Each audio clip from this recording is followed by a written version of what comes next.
Oi, gente. Pois é, o Glenn Greenwald pediu demissão do The Intercept dos Estados Unidos. A situação dele no Intercept Brasil ainda não está clara, vai ficar nos próximos dias.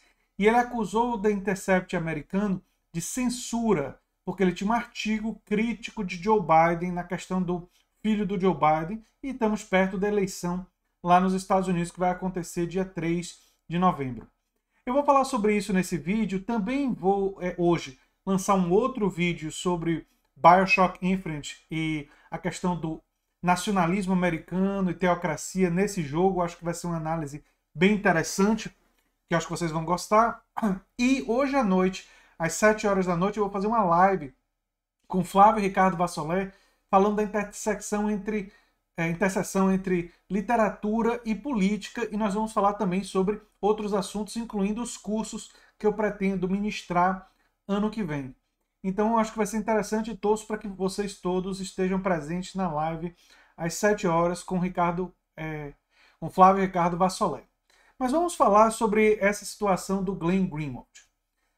Ele pediu demissão, ele tem uma carta aí que vocês podem ver, eu vou colocar os links no comentário fixado, em que ele diz que ele queria fazer um artigo que mostrava, através de e-mails e novas informações, uma atitude muito, digamos assim, controversa do Joe Biden. Provavelmente ele indicava que o Joe Biden sabia da corrupção envolvendo o filho. Eu estou especulando, porque eu não vi o artigo ainda. E ele não publicou ainda. Ele disse que vai publicar mais à frente. Mas se é envolvendo o filho do Biden, o Hunter Biden, e é uma coisa negativa em relação a ele, provavelmente é alguma coisa nessa linha. Né? E que o pessoal do The Intercept, da editoria do The Intercept, estão tão ligados ao Biden, tão defendendo a candidatura democrata, que não queriam, sob nenhuma hipótese, que essas informações fossem postadas. E tem algumas pessoas acusando o Glenn de ser de direita na política americana. Seria pró-Trump. Isso é completamente falso. Mas tem algumas evidências que as pessoas utilizam e que eu gostaria aqui de falar sobre isso, porque muita gente às vezes não sabe dos detalhes. E eu acompanho política lá nos Estados Unidos, conheço inclusive essas participações do Glenn Greenwald na Fox, no programa do Tucker Carlson, que é um programa que ele participa de vez em quando, e quero explicar para vocês por que o Glenn vai para esse programa. O Glenn normalmente vai para esse programa porque ele sabe que o Trump assiste esse programa. E se vocês assistirem as participações do Glenn nesse programa, ele tenta manipular o Trump. Ele sabe que o Trump é um cara muito vaidoso, narcisista. Para o Trump, quem sabe fazer alguma coisa boa. Por exemplo, ele tenta manipular o Trump a perdoar, ele tentou fazer isso, perdoar o Edward Snowden, que eu acho que muitos de vocês sabem que foi a pessoa que permitiu que a gente soubesse da atividade ilegal do NSA em relação às escutas, não é? E ele tenta manipular o Trump em relação a isso. Ele tenta manipular o Trump em relação a o Trump fazer alguma coisa para ampliar uma paz, ampliar retirar as tensões com a Rússia, com a Coreia do Norte, e essas possibilidades de conflito ele busca estrategicamente influenciar o Trump, porque ele sabe que o Trump assiste esse programa e assiste também o programa que vem na sequência, então normalmente ele pede para ser o último convidado do Tucker Carlson, porque ele está tentando influenciar o Trump numa direção menos ruim. Não que ele apoie o Trump, obviamente que não. Inclusive, qualquer pessoa que conhece a cobertura do Glenn Greenwald, conhece o que ele fala, o que ele escreve ao longo da carreira dele, dizer que ele apoiaria o Trump é uma demonstração de profundo desconhecimento sobre ele. Ele critica o Biden, inclusive, porque ele está significativamente à esquerda do Biden, muito à esquerda do Biden. Não é? E ele não quer endossar esse raciocínio binário que se você é contra Trump, você deve elogiar o Biden. Se você... Ele não quer endossar isso, ele entende, como eu entendo, e eu já falei sobre isso aqui para vocês, que quando você está diante de duas opções muito ruins, você deve ser sincero com a população, você deve ser sincero com seus leitores, você deve ser sincero com seus ouvintes. É uma coisa equivocada, por exemplo, mentir sobre Biden, dizer que Biden é um cara honesto. Biden já soltou cada mentira assim absurda, dizendo que foi preso tentando ver Mandela, dizendo que era um dos melhores alunos da faculdade, quando ele era um dos piores. Trump mente muito mais do que o Biden. Mas o fato de Trump mentir em muito maior quantidade do que o Biden não faz do Biden um cara honesto, assim, de repente. O fato de Trump ter sido incapaz de condenar grupos absolutamente preconceituosos e terríveis, vocês sabem de que grupos eu estou falando, não faz, de repente, o fato de Biden ter representado os interesses das empresas de cartão de crédito e ter ajudado na explosão prisional ao ter patrocinado e ter sido o arquiteto da lei do crime dos anos 90, uma coisa boa. E me parece que a corrupção que o Biden está envolvido com o filho ocupando cargos de destaque sem nenhuma qualificação, é algo que deve ser criticado. Assim como a família do Trump também tem todo um patrimonialismo, uso privado da coisa pública, e ocuparam diversos cargos e tiveram várias vantagens completamente ilegais, envolvendo inclusive os hotéis do Trump e negócios do Trump, que ele usou o poder público para isso.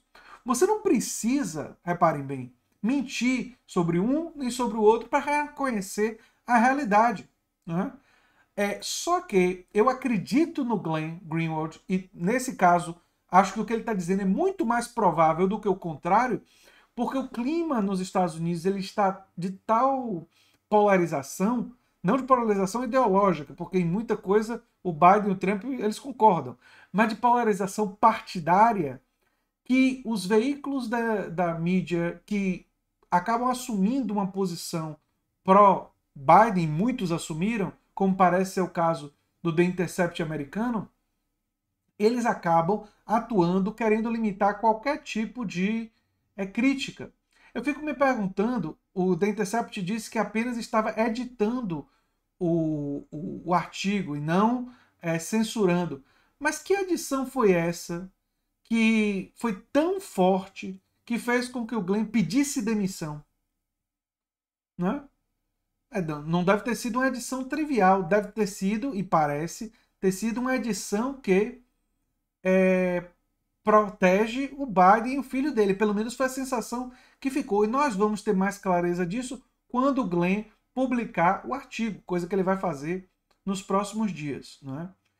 Nesse caso, eu vou ser sincero com vocês, eu tendo a acreditar muito mais no Glenn Greenwald, até pelo histórico dele como jornalista, do que nos editores do The Intercept americano. Eu sou mais cético em relação a eles, por causa do que eu sei em relação à conjuntura da política nos Estados Unidos. Eles foram inclusive, bastante deselegantes em relação ao Glenn, dizendo que ele se fez de vítima, dizendo que ele estava agindo de forma infantil. Olha só, Glenn apresenta sobre o que o Glenn apresenta sobre sua partida está repleta de distorções e imprecisões, todas destinadas a fazer parecer uma vítima, em vez de uma pessoa adulta fazendo birra.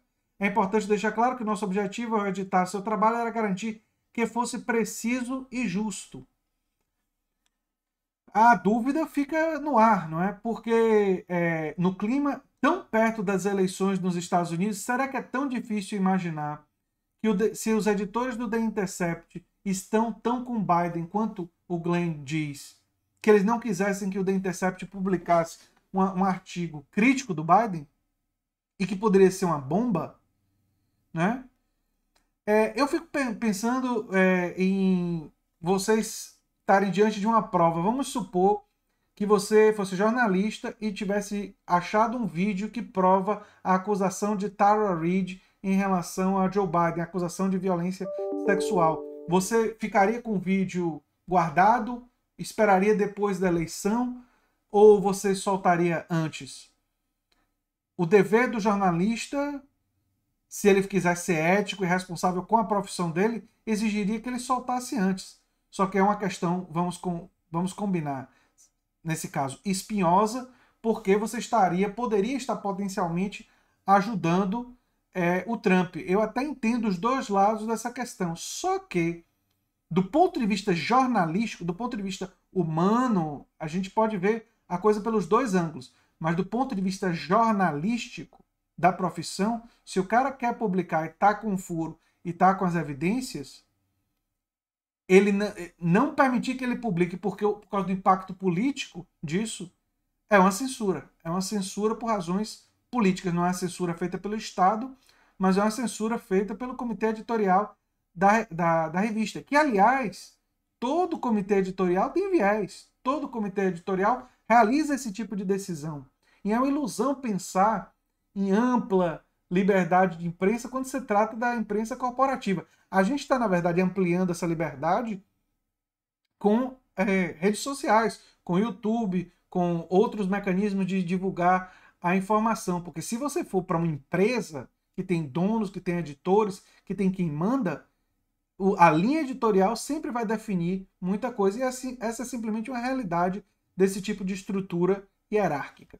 Bem, eu acredito que a acusação de que o Glenn seria simpatizante do Trump é completamente equivocada, conhecendo a trajetória dele, e também entendo que me parece mais provável a narrativa que ele apresentou do que a narrativa apresentada pela revista The Intercept dos Estados Unidos. Mas claro que ter certeza absoluta sem ver as evidências a gente não tem. Vamos ver o artigo que o Glenn vai publicar nos próximos dias, se ele é tão bombástico assim que poderia de fato motivar o pessoal lá da revista em censurar ele. Não é? Enfim, era o que eu tinha para falar sobre isso. Torço para que vocês assistam a live minha com Flávio Ricardo Vassolé às 7 horas e também o outro vídeo que eu vou soltar hoje mais tarde. Um abração e até o próximo vídeo. Eu sou André Teixeira Jacobina e você está na Nova Máquina do Tempo. Tchau, tchau, gente. E se inscreva, dê um like, compartilhe, se puder, toda essa coisa boa que ajuda bastante o canal. Tchau.